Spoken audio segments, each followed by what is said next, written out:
Well, let's begin in Africa, where Congo Brazzaville is set to vote for its next president on the 12th and 15th of March. President Denis N'Guesso has declared himself candidate in the election. He first became leader of the country in 1979 and then returned to power in 1997 after a 5-year break due to years of war. He has been president ever since. It cannot really be said that the announcement came as a complete surprise. For months, senior officials and party leaders have repeatedly asked the president to declare himself candidate in the elections set for March. On Thursday, he made the announcement confirming his participation.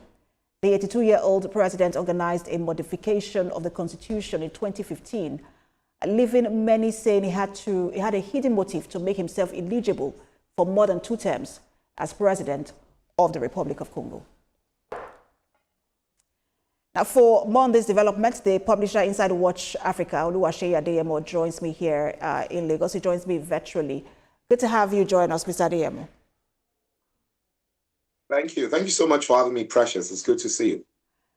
I'm just wondering what goes through your mind when we talk about these elections, and it's a repetition of the same pattern. A president who has stayed in office for decades, change of the election to suit a return to office, stifling of the opposition, clamp down on dissent, just the same rhetoric over and over again. The truth is, my concern is the people. So what do we get from all of this deal? Because truth is, do we have the power to stop them from repeating the same story over and over again? We don't have that power.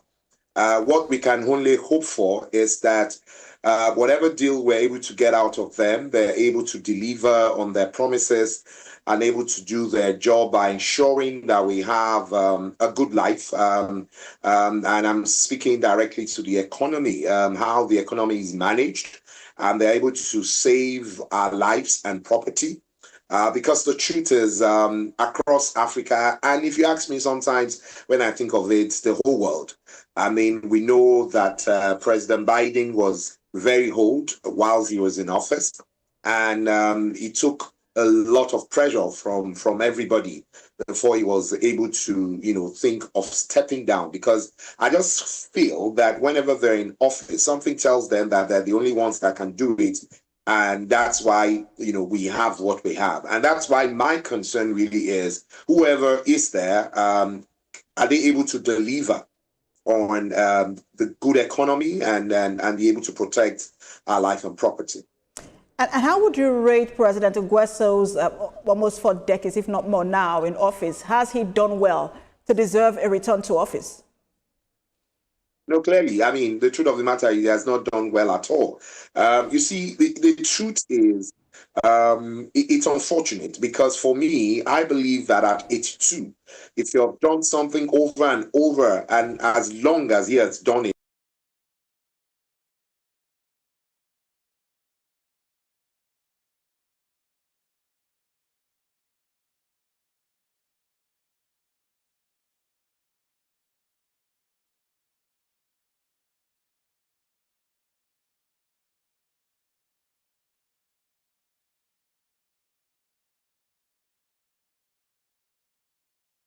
has not done well, and one will have thought that having tried something over and over again and you're unable to deliver on your promises, on your desires, or whatever thing you think you could do as a leader, one will have thought that at this age you will be willing to leave the office so that somebody else can come try. But unfortunately, again, is going to be running for another term in office. So 3 opposition parties have decided to come together to try defeat the president. Again, I always refer to Senegal because I feel that was a good example of opposition power, where the opposition came together to defeat Macky Sall's prime minister at the time, who was running for president. Do you think that they stand a chance against a man who has been in power and owns, he is in control of state institutions for decades? Okay, so one thing I need to say that I want all of us to take note of, no matter how much you are in power or you have control of all this power, again, a lot of things have changed over time. And the things that used to work don't work exactly again. What I mean specifically is the people are becoming more aware, the people are becoming more interested in the way they're ruled, and they are getting more involved in the electioneering, unlike before. So if these oppositions are able to really get their act together and come together and do their homework, I believe they have a chance, like what we saw in Senegal. The truth is, before now, what happened in Senegal probably wouldn't have happened.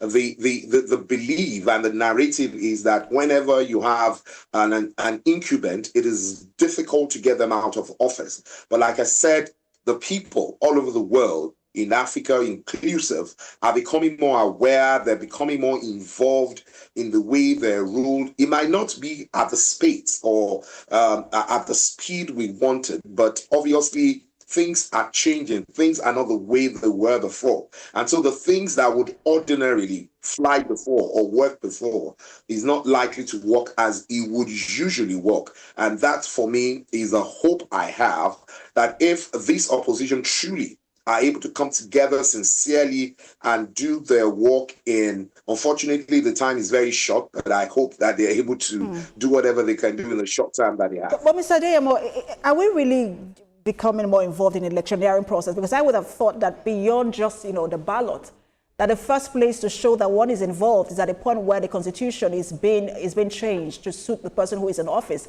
at the point where the president is tinkering with the constitution to ensure that he stays in office more than 2 terms. Is the point where citizens should say, no, this doesn't work in our interest, and not at the point of the ballot?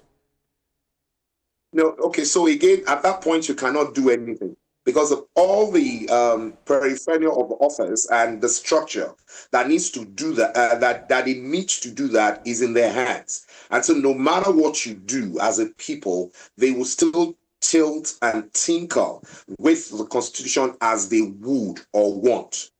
So for that reason, what you can only do is, whilst you have an opportunity to go to the ballot, you sincerely as a people go there and vote your conscience and vote those you believe in. Because at that point, yes, we talk about rigging and all of that. If you're able to get a very convincing number, it becomes more difficult to rig at that junction. But if it's for constitutional reviewing and all of those things, all those that will be nominated, who will come together to sit and do whatever they will do, will be nominated by the president.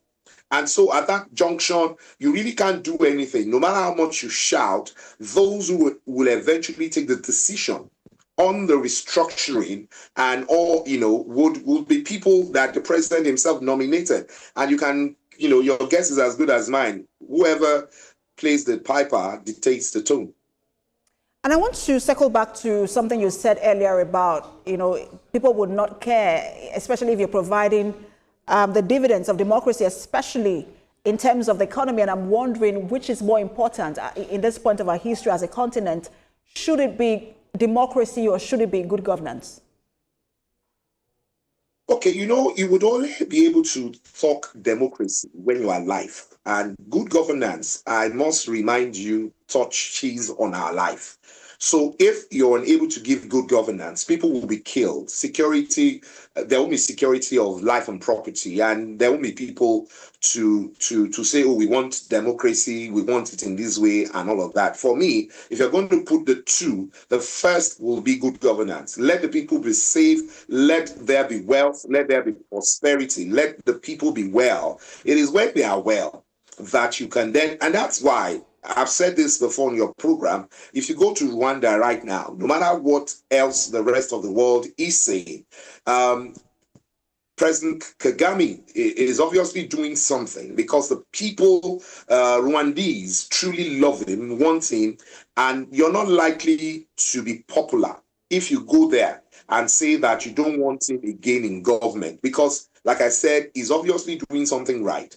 And the truth is, most of us, really, what we want is our daily bread. We're alive, things are going well, we're able to do things. Basically that's what most Africans want. But like I said, it is when you're alive that you can start to think of democracy. So I think it is better that we get good governance first, then we can then look at looking at democracy as a system. So what I hear is basically, because all forms of government exist to provide public goods, whether it's health, whether it's education, whether it's infrastructure. A democracy perhaps is the only one that provides the intangible public goods, which is the press freedom, rule of law, and human rights and all of that. Are we saying that we should take look, as long as you're getting the tangible one, which is health and all of that, which you can then ignore the intangible one and focus on the fact that you're alive and you have food to eat on your table without human rights? Obviously, that's not what I'm talking about. I'm just saying that if you want to, there's a proverb in Yoruba that says when several things, fall on themselves, what you do really is you take the topmost one first and you then start to look at the next in line until you can get something done orderly and productively. So it will be better if we have freedom of press. It will be better if we have freedom of speech. It will be better if people can express themselves and power truly belongs to the people like democracy prescribes. That is the ideal. And that's the real thing that all of us will want. But as it is right now, if you look at the way things are, you're not likely to get everything at once. And so if it's a matter of choice, first thing first, I would rather we look at good governance first so that people can be alive and they can get these other good things that we all desire. And if you follow the trajectory of previous elections on the continent, how do you think that election in Congo-Brazzaville will end? That's a very tough question because the truth is, I will tell you, and without batting an eyelid, in Africa, you really can never tell.